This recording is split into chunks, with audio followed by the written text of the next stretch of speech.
So it's 2020, all shows were canceled, all big watch companies were not releasing any watches, and then what do you know, Rolex announces they're going to be releasing watches on September 1st. Patek Philippe releases a limited edition out of nowhere and then releases 3 brand new watches that, in my opinion, are a little underwhelming, but I got news for you guys. They are not done yet, and I guarantee they've released 1 or even 2 more incredible pieces this year. What's going on, guys? Welcome back to my channel. My name is Anthony, and this is Watch With Me. Today, we're going to be going over what I possibly think Patek Philippe could release right before or right after Rolex releases their pieces for 2020. Before we get into that, of course, a wristwatch check.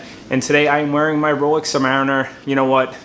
It just goes with everything. It's just a great watch. It really could be a one watch only for me, but I don't think I'll ever let that happen because I am a low-key hoarder. But enough of all that. Let's get into Patek Philippe. All right, so first we're gonna do a brief overview of what they've released so far. So out of nowhere, they've released the 6007, a limited edition watch, stainless steel, very underwhelming, a beautiful blue dial, but a very plain looking case, an exhibition case back with a logo printed onto the sapphire crystal. Very underwhelming, but nonetheless will sell at a premium on the secondary market.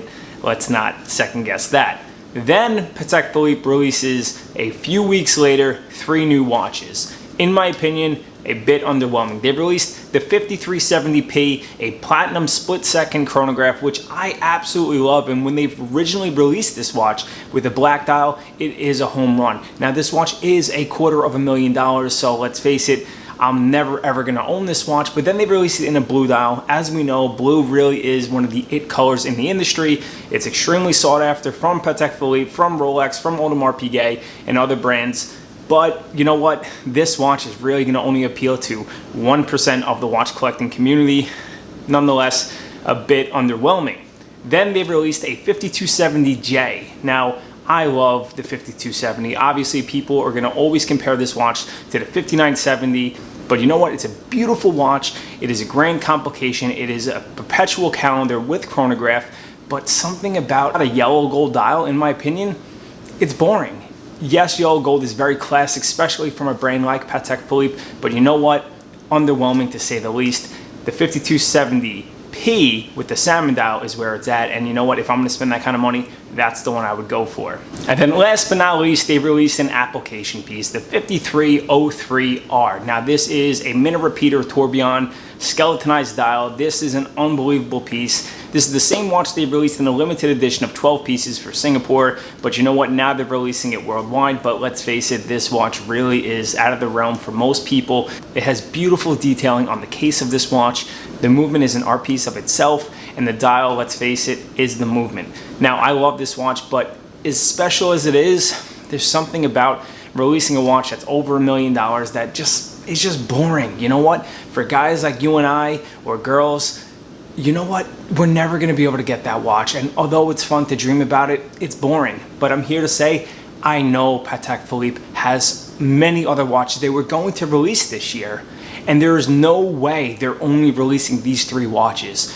They're building up hype right now. They first started with a limited edition, which was, although underwhelming, a limited edition gets the watch industry buzzing. Then they released 3 watches, which any other year, these would have been, you know what, just kind of the mid-range releases, kind of understated, you know, new case materials, new dials, things like that. But I'm telling you, they will release a new Nautilus this year. I will leave a link down below to my previous video I made at the beginning of this year talking about I think they will release a 42mm Nautilus with a white dial. As you know, they did discontinue the 5711 1A in a white dial, and I do think they're gonna bring out a 42mm. As we know, they made a limited edition 42mm Nautilus in platinum.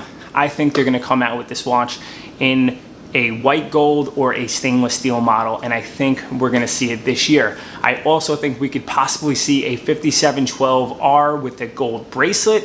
I also think we can see a 5172. That's the 2 register chronograph syringe dial hands, but with a black dial. Seeing that watch in a black dial will be an absolute killer. Now, I was a huge fan of the 5170, and when they kind of introduced the new 5172, although I like the syringe style hands and the pump pushers, it's a little lackluster, and I think that has to do with the blue dial. It's not my favorite color, blue, but you know what, nonetheless, very nice watch. But I do think we will see a different dial variation of that watch. But the big hit this year will be a new Nautilus, and I do think it will be a 42 millimeter. If you really think about it, the industry was kind of in turmoil in the beginning of this year with everything that was going on, and I think it's jumped back quite a bit. But Rolex and Patek were closed for approximately 10 weeks. That means 20% less watches will be produced this year. I think they want to release something with a big bang going into the last quarter of the year, and I know what will do that, and that is a new Nautilus. I would love to know, what do you guys think Patek Philippe will release? Or do you think they're not going to release anything else? Do you think it's just going to be those 4 watches and they're going to call it quits till 2021? Obviously, we know they probably had a bit more planned for this year. They're going to hold some of that till next year, but I have a feeling they're going to release some new stuff. Perhaps in September. So I would love to know down below what you guys think. And you know what? Also let me know, out of everything released so far in 2020, what is your favorite watch? You know what? For 2020 so far, I would have to see some of my favorite pieces released are coming out of Breitling, whether that's the new Super Ocean Heritage 57 or the new Chronomat with the bullet bracelet. I just did a video on that watch. If you'd like, I'll leave a link down below to that as well. Go ahead and give it a watch. But that is it, guys. I hope you like this video. A little shorter, but you know what? I know Patek is gonna release some new stuff, and if they don't, you can come back to this video and say I'm an idiot, because you know what, I am. But nonetheless, I enjoy making some content for you guys, and I hope you enjoy it. If you did, don't forget to smash that thumbs up. Let me know you're enjoying it. And that is it, guys. Until next time, take it easy.